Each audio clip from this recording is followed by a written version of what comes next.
अस्सलाम अलैकुम। जैसा कि चीन की मईशत ठोकर खा रही है, घर के मालिकान रहन की अदायगियों का बायकॉट करते हैं।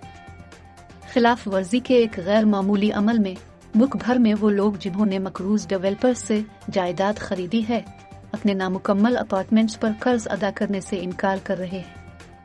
कई दहाइयों से चीन में जायदाद खरीदना एक महफूज सरमायाकारी समझा जाता था।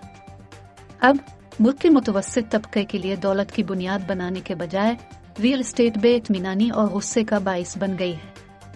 चीन के 100 से ज्यादा शहरों में लाखों चीनी मकान मालिकान एक दूसरे के साथ मिलकर नामुकम्मल जायदादों पर कर्जों की अदायगी से इनकार कर रहे हैं। ये एक ऐसे मुल्क में अवामी मुखालफत की सबसे वसी कार्रवाइयों में से एक है जहां मामूली एहतजाज को भी रोक दिया जाता है। बायकॉट चीन की बिगड़ती हुई मईशत, कोविड लॉकडाउन, सफरी पाबंदियों और हुकूमत पर एतमाद में कमी की वजह से सुस्त रवि का हिस्सा है। मुल्क की मईशत दहाइयों में अपनी सुस्त तरीन तरक्की की राह पर गामजन है। इसके कारखाने दुनिया को कम फरोख्त कर रहे हैं और उसके सार्फिन घर पर कम खर्च कर रहे हैं।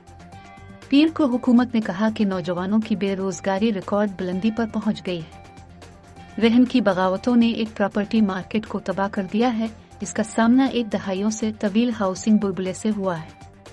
इसने सदर शी जिनपिंग के लिए भी नापसंदीदा पेचीदगियां पैदा कर दी हैं, जिनकी तवक्को है कि वो इस साल के आखिर में चीन में समाजी इस्तेहकाम और मुसलसल खुशहाली के पैगाम पर पार्टी सरबराह के तौर पर तीसरी मुद्दत तक पहुंचेंगे। क्रेडिट तक रसाई आसान थी और तकरीबन 90% नए घर पहले से फरोख्त शुदा थे। खरीदार तमीरात मुकम्मल होने से पहले डिपॉजिट्स के हवाले करेंगे और रहन की अदायगी करेंगे। वक्त बदल गया है। China real estate information corporation के आदाद और शुमार के मुताबिक 2022 की पहली छमाही में चीन के 100 सबसे बड़े प्रॉपर्टी डेवलपर्स की फरोख्त में 50% कमी वाक़ हुई।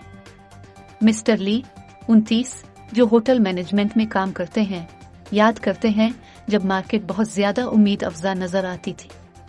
जब इसने पहली बार अपना अपार्टमेंट खरीदा तो इसने अपने वालिदैन के रिटायरमेंट फंड से जमा रकम के साथ 30% कम अदायगी फराहम की। अगरचे वो बीजिंग में रहता है, उसने सोचा कि पार्कों और स्कूलों से घिरी जीनगजू में जायदाद अपने आबाई शहर वापस आने और अपनी बीवी के साथ एक खानदान शुरू करने के मंसूबे में एक अच्छा पहला कदम होगा।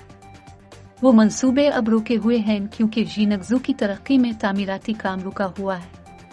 उन्होंने कहा कि मिस्टर ली और दीगर मकानात के मालिकान बायकॉट करने का इरादा रखते हैं अगर हालात बेहतर नहीं होते हैं। अपने खत में घर के मालिकान ने खतरात को तस्लीम किया। चीन का सोशल क्रेडिट सिस्टम खिलाफ वर्जियों की सजा देता है, जैसे कर्जों की अदायगी में नाकामी, किसी फर्द की सफर करने, अपने बच्चों को स्कूल में दाखिल कराने या मुस्तकबिल में बैंकों से कर्ज लेने की सलाहियत को महदूद करके। ताहम गुज़िश्ता नोटिस में घर के मालिकान ने कहा कि ये खतरात उनकी बका के लिए खतरे से ज्यादा नहीं है। बशुक्रिया न्यूयॉर्क टाइम्स।